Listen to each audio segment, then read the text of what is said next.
Hello guys, welcome to Easy Lang channel. So for today's video, ang ituturo ko sa inyo ay yung kantang Kasalanan Ba by Menopause. Okay, yun yung guitar tutorial natin for today. Pero bago natin simulan yung video tutorial natin guys, kung bago ka lang sa aking channel, please subscribe and hit the notification down below para updated ka sa mga bagong video na i-upload natin. Okay? So, mga basic chords lang naman guys. Nga pala, ang bilang ng string natin ay first string, second string to, third string, fourth string, fifth string, and sixth string. Mga boxes na to ay fret. First fret, second fret, third fret, fourth fret, and so on. So, mga chords natin para sa intro guys ay ito. G. So, ito dito, ito dito, ito dito, ito dito. And then E minor. Ito, dito. Ito naman, dito. And then C. So ito dito, ito dito, ito naman dito. Okay. And then D. Ito dito, ito dito, ito dito. So yung mga chords natin guys,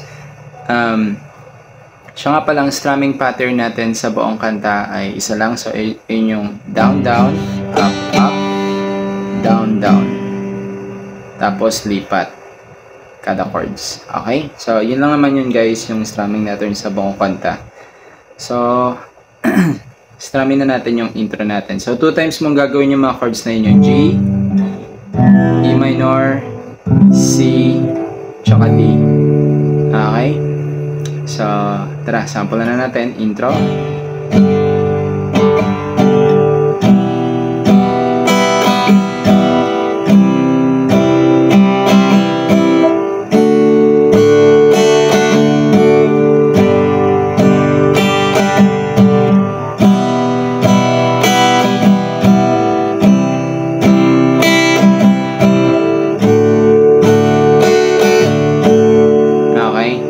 So, pag nagawa mo ng 2 times on, tapos ka na sa intro. And then, after nyan, papasok na yung verse natin. So, same chords lang naman siya, guys.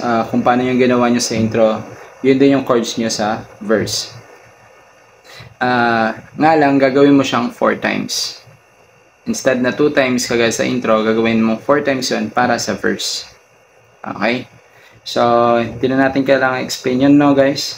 Lagyan na kagad natin siya ng lyrics, no? Game.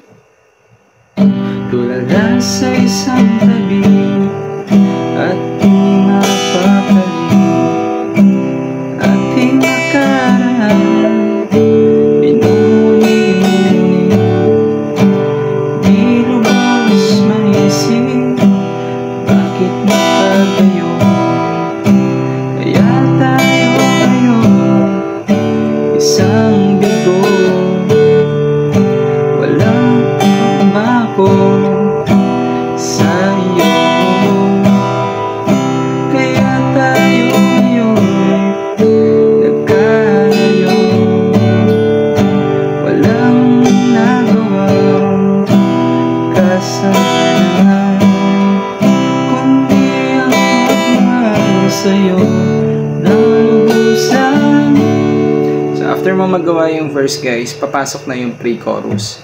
So, sa pre-chorus, ang mga chords natin ay E minor, tapos B minor, pero gagawin natin yung easy version ng B minor, which is yung ganito. So, index mo dito, middle finger mo dito sa second string, ring finger mo dito sa third string. And yung B minor na gagamitin natin. So, E, and then punta ka ng B minor, and then C, and then punta ka ng D. Okay, 2 times mong gagawin yan. So, E minor, B minor, C, B, 2 times. Ayun yung pre-chorus natin. Kantayin na kagad natin siya na. Ako'y may natutunan sa aking karanasan, mali ang magmahalagan ng lubusan. Pigilan ang damdamin kung kailangan, upang di masaktan kung ika'y iiwanan. So, yun yung ating pre-chorus. And then after nyan guys, papasok na yung chorus natin. So sa chorus guys, ang mga chords natin dyan ay G. So naturo ko na yan. So G, and then C, naturo ko na rin yan. A minor. So A minor, lagay mo lang itong index mo dito sa second string, middle finger mo dito sa fourth string, ring finger mo dito sa third string. A minor, and then D. Yun lang mga chords natin para sa chorus. So, bali G, tapos C, 3 times. And then after nun, A minor, and then D. So, yun lang yung ating chorus. Kantay na kagad natin siya, no? Kasalanan ba ang maraming ka na lubusan upang ako iyong iwanan? Bakit kung sino pa ang tutunan ay siya pa nililisan? So, ayun guys. So, yun yung chorus natin. And then after nun guys, papasok ulit yung chorus ulit. After nun, same chords pa rin naman. And then papasok na yung interlude.